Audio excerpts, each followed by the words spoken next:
Pink Floyd were, or maybe still are, a British rock band. So I'm going to do a potted history of Pink Floyd. They're one of the most successful bands in history. Their appeal has been very big amongst the target demographic that's basically me. So if you're in a similar category, you might know quite a bit of this already. Um, so Pink Floyd started in 1965, which was a few years before the official start of progressive rock, which was in 1969. So they had to hang around for a few years waiting for that.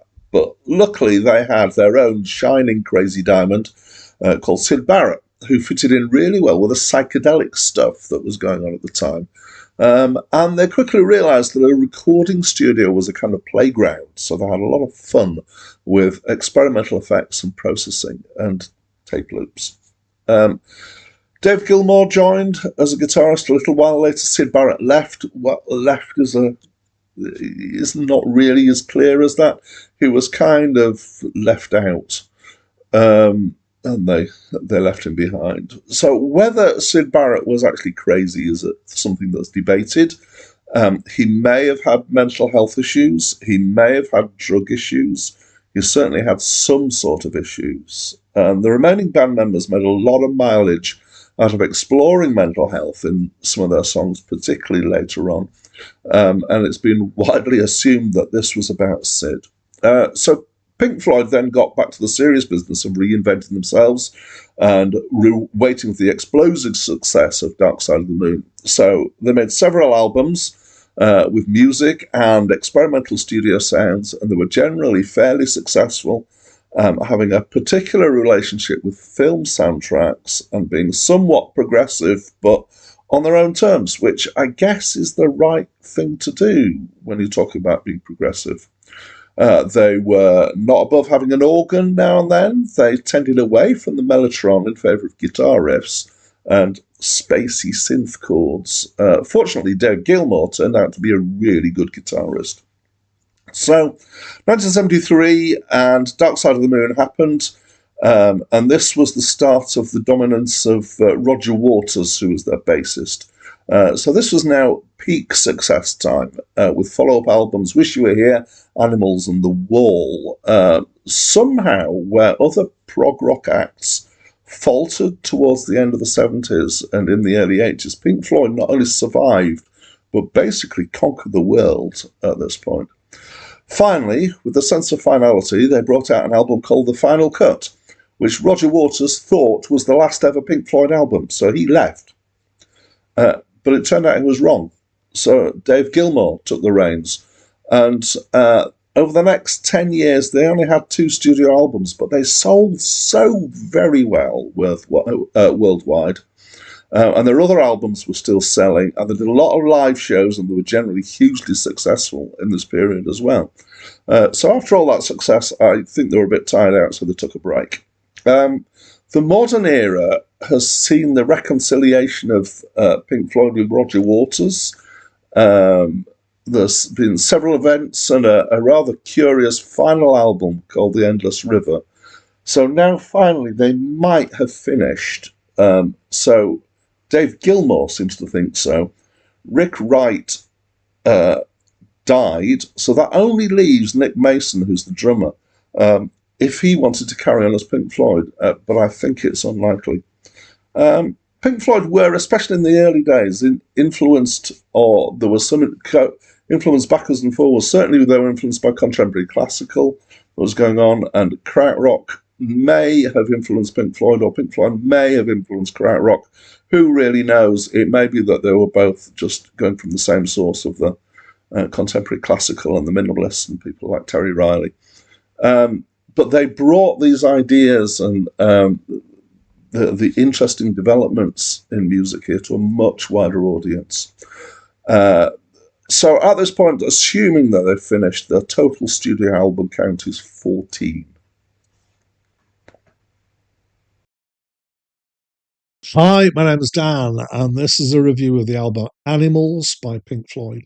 It was their 10th album. It was released in 1977, and it's Pink Floyd, so of course I have a copy of this. Pink Floyd is one of my favourite bands of all time. And this is at least the second time that I've reviewed this album. Before I did YouTube reviews, I had a blog. Before that, I did some other stuff in various formats. So let's do effectively the headline of this before we dig in. I would say, by most band standards, this is an amazing album. By Pink Floyd standards, especially at this time, it's not quite up to their usual sparkle. Right. So what I'm going to do, hopefully for a while at least, is I'm going to try and drag myself out of the fact that I am immersed in Pink Floyd, listen to them for years and years, and try and imagine what it's like for people who've never heard their albums. So maybe all you know is Another Brick in the Wall Part 2, and try and do some description and analysis and opinion based on it as a standalone album outside the context of being Pink Floyd. I will then not be able to help myself and I will have to talk about the context of it. Sorry about that. But let's try and do this first. So this is rock. It's mostly we've got meandering long tracks that change in style and feel partway through, but not a great deal. It's not kind of choppy start changing, it flows through. And there's basically three of these, but the longest one is dogs. And then after that, we've got, which way around is it? Pigs, brackets, three different ones, and then sheep. And then the start and the end, we've got Pigs on the Wing, which is basically a split love song to bookend it. Um, at times, I would say that this is quite strongly descended from krautrock more than from other prog.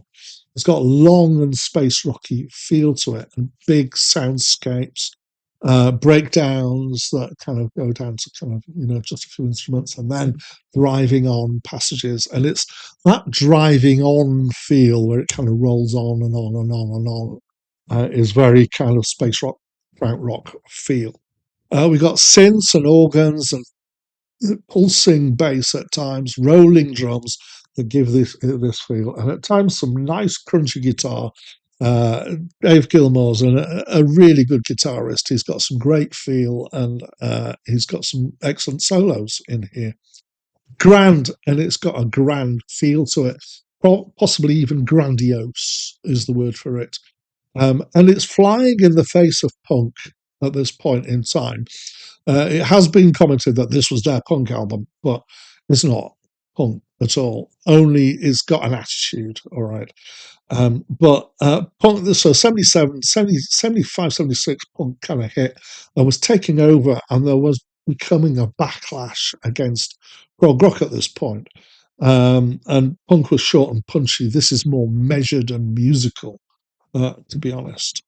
The songs are sung and written by Roger Waters, who's the bassist here. He's got decent delivery here with a big slice of sarcasm going on. And that's, I think, because the content here is social commentary. So it's kind of based on George Orwell's Animal Farm in that it's using an analogy of animals for people, but instead of being critical about socialism, it's anti-capitalist. For one of the richest bands in the world, being anti-capitalist is an interesting thing that they've been able to get away with. So dogs and pigs are unpleasant people of various kinds, and sheep are the ordinary people who, in the end, rise up against the others. One of the pigs is actually specifically named in there is a woman called Mary Whitehouse, who was around the time as a moral campaigner. It's quite bitingly satirical at times. It's also quite musically engaging. It's the kind of grand scheme of things that I really enjoy. So that's as much as I can do, I think, without descending into the contextual stuff, because unfortunately, of course, I'm, as I say, drenched in this. This comes between Wish You Were Here, which is an incredible album, and then we've got Animals, and then we've got The Wall, which, in my opinion, is also an incredible album. For a long time, The Wall was my favourite album ever, I would say. I know a lot of Pink Floyd fans don't rate it quite as highly as I do. Um, but they're different. They're great in different ways. At this point, Dave Gilmour, who's the guitarist, is distracted because he's just had a kid. Richard Wright, I'm not quite sure what's going on with him. The keyboard player didn't get any writing credits. So the band is now basically much fully under the Roger Waters thumb, which is what happened for the next three albums. He was basically almost completely in control of what's going on. Um, Interestingly, two of the tracks on this, and I can't remember which two out of the big three, based on tracks that they'd had around for a while, and then they reworked them for this album. So it's kind of, in some ways, recycled stuff or feels. Not that that's a bad thing. I would say Pigs feels quite like Have a Cigar from Wish You Were Here. I'm not the only person who's mentioned that. Dogs feels at times like Shine On You Crazy Diamond from Wish You Were Here, or bits of it. And then Sheep, for me, feels like Ethos from Medal, which was 4 albums and 6 years earlier. And I love Medal, it's a great album.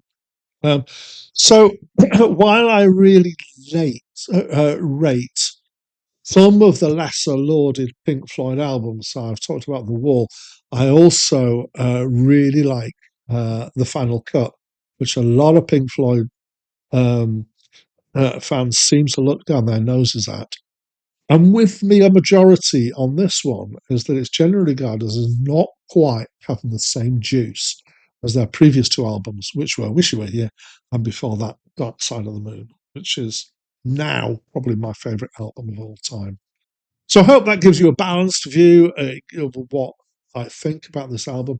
Of course, it's still a really strong album, a very strong album, but in context, they were better at other points. That's just my opinion. So, and you may well have an opinion about this album.